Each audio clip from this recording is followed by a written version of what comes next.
Maître Célestin Yaboukan, bonjour. Bonjour. Voilà, vous êtes le président de la Ligue togolaise des droits de l'homme, défenseur des droits de l'homme.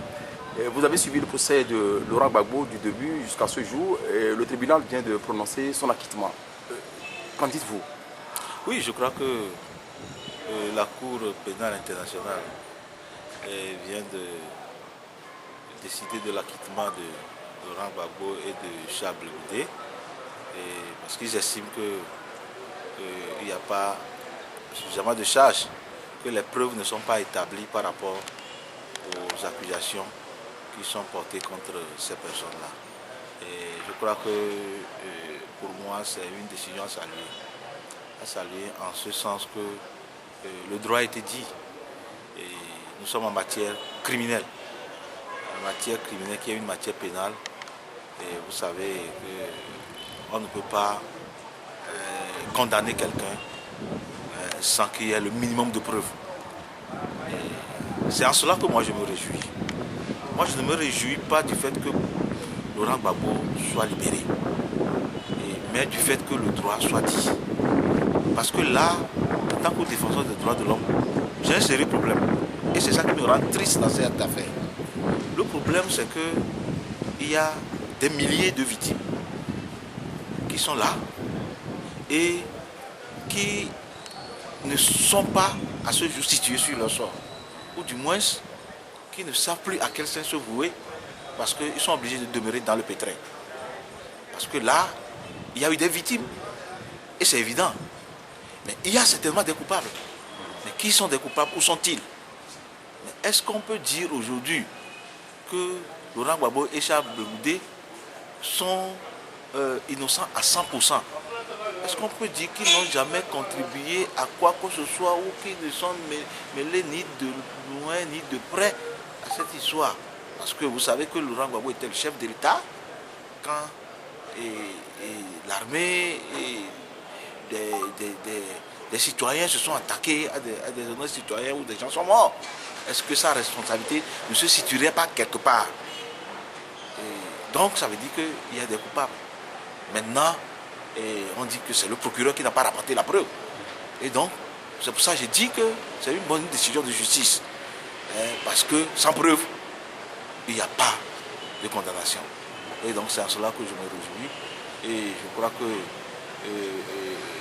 il va falloir que les dispositions soient prises pour que les coupables soient retrouvés, pour que les preuves soient établies et que les victimes soient dédommagées. Voilà. Est-ce à dire que le procureur Bensouda n'a pas bien diligenté son enquête, ses investigations dans ce dossier? Certainement, parce que peut-être que des choses ont été faites dans la précipitation. Peut-être qu'on n'a pas eu le temps suffisant de faire une enquête approfondie et de regrouper les éléments de preuve avant d'engager la poursuite. Et donc, parce que ce qui s'est passé, c'est que ce ne sont pas, même si Laurent Gbagbo et Charles Blé Goudé auraient une part de responsabilité, mais les actes, les crimes et les actes de violence ont été perpétrés dans les deux camps. Et on ne peut pas dire que c'est vraiment dans le camp de ceux-là qu'il y a eu de bavures, qu'il y a eu des agressions, ou qu'il y a eu des tueries, etc. C'est dans les deux camps. Donc ce qui veut dire que s'il faut poursuivre, il faut chercher, il faut bien fouiller et chercher les preuves à tous les niveaux. Et donc aujourd'hui, si on dit la Cour pénale internationale décide de l'acquittement de Laurent Gbagbo de Charles Blé Goudé pour manque de preuves, ça veut dire que c'est le procureur qui n'a pas suffisamment sérieusement confectionné son dossier et donc qui n'a pas fait montre d'un travail bien fouillé. Justement, sur ce dossier, on voit seulement que c'est le camp Gbagbo seulement qui est poursuivi, le camp Ouattara n'est nullement inquiété. Oui, c'est ça le malheur en Afrique. Vous savez, lorsque nous avons affaire à des dictateurs, ils n'ont pas le courage de faire poursuivre des personnes qui, dans leur cas, commettent des malversations de tout genre. hein, et ils sont là, ils les protègent, mais ils sont prêts à traquer leurs adversaires politiques. Et de ça il s'agit. Alors que ce n'est pas ça la démocratie. La démocratie et la bonne gouvernance recommande que la justice fasse ses preuves. Et donc, si la Cour pénale, moi je ne sais pas pourquoi il y a des gens qui se réjouissent, qui sont heureux que Gbagbo ait été libéré. Mais en tant que défenseur des droits de l'homme, je peux me féliciter que Gbagbo ait été libéré. Mais je dois regretter le fait que les victimes sont là et qui ne sont pas, que justice ne leur a pas encore, ne leur a pas encore été rendue. Et donc c'est ça le problème. Donc si on poursuit seulement dans l'un des camps, je crois que c'est regrettable de toutes les façons.